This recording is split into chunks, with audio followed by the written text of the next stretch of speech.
Jusqu'à 9h, Good Morning Business. Il est 7h23, il a été nommé il y a 2 jours, il est déjà sur notre plateau. Bonjour Yann Vincent. Bonjour. Vous êtes le directeur général de ce qu'un jour, j'espère, on appellera l'Airbus de la batterie, puisque l'entreprise a été mise sur les fonds baptismaux, elle s'appelle ACC, Automotive Sales Company, elle réunit la France et l'Allemagne, PSA Opel, avec Saft Total. L'idée, c'est de booter les Chinois hors d'Europe dans le domaine de la batterie électrique.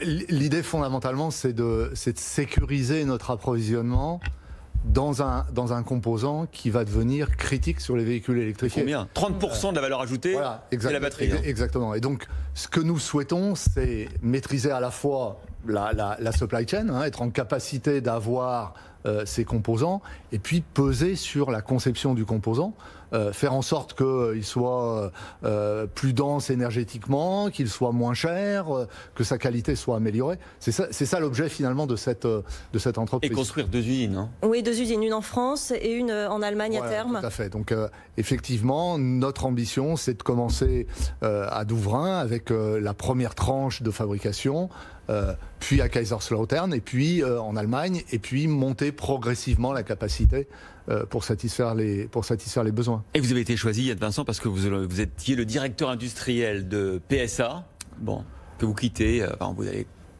construire aussi l'automobile de demain grâce à ACC, et puis vous étiez un ancien de Renault, parce que évidemment cet Airbus de la batterie avec Total Saft et Opel PSA, l'idée c'est de faire venir Renault, non ?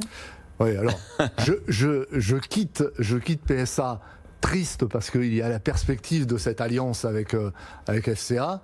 Je quitte extrêmement ravi parce que Automotive Sales Company, c'est une aventure qui est extraordinaire. Et oui, nous sommes tout à fait ouverts à ce que d'autres partenaires rentrent dans la société.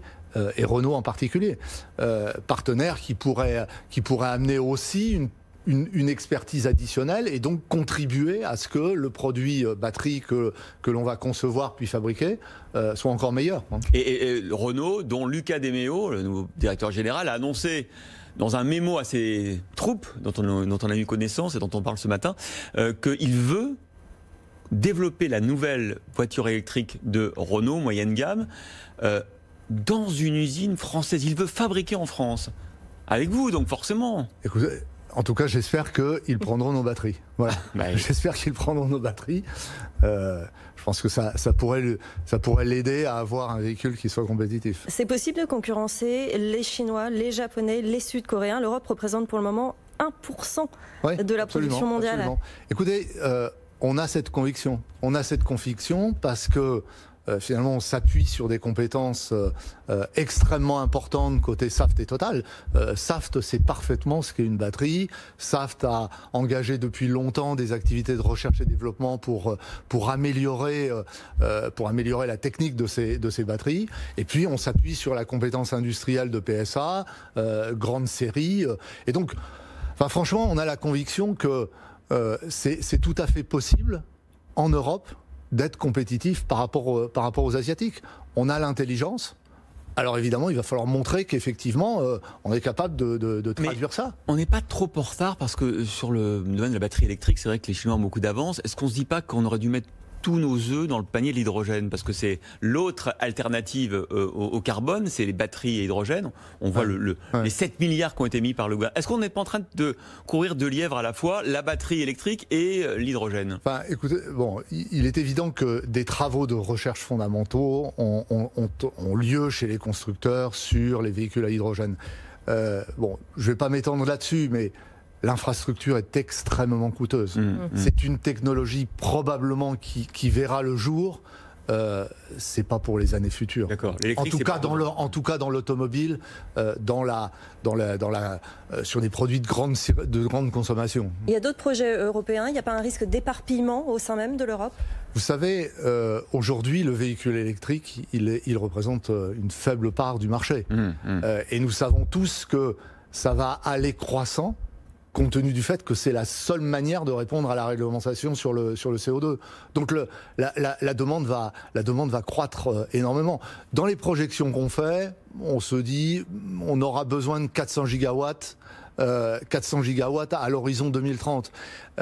Nous, on prévoit de construire 48. Un peu plus de 10%. C'est 10%, quoi. Hein. Bon, alors, 2030, on aura le temps de revoir, quoi. Hein, mais ça donne les ordres de grandeur. Non, le besoin va croître de manière considérable. Est-ce que le terme d'Airbus de la batterie n'est pas un peu usurpé? Parce qu'on a parlé dans nos journaux de cette co-entreprise entre le Suédois Northvolt et Daimler, par exemple, qui fait la même chose que vous.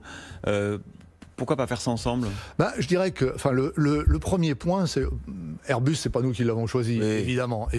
Je pense que ça illustre le fait que c'est un projet qui est supporté par l'État français, l'État allemand, les collectivités territoriales. Et à mon avis, c'est le sens du terme Airbus. Alors maintenant, vous évoquez Northvolt.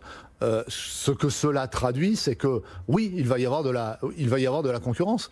Et c'est une excellente chose. C'est une excellente chose. Il y a un marché qui est clairement potentiellement important. Nous pensons que nous pouvons être très bons sur ce marché. Et le fait d'avoir des concurrents va nous pousser à l'être. Quelque chose me dit, Yann Vincent, que vous aurez votre ronde serviette chez nous. Vous êtes le bienvenu. Merci d'avoir en tout cas choisi votre première prise de parole pour Good Morning Business. Évidemment, on compte sur vous. L'Europe compte sur vous. L'automobile européenne compte sur vous. Pas trop de pression, s'il vous plaît. Bon, voilà, pas trop de pression, mais il faut y aller maintenant. Allez, pour rattraper le retard avec la Chine.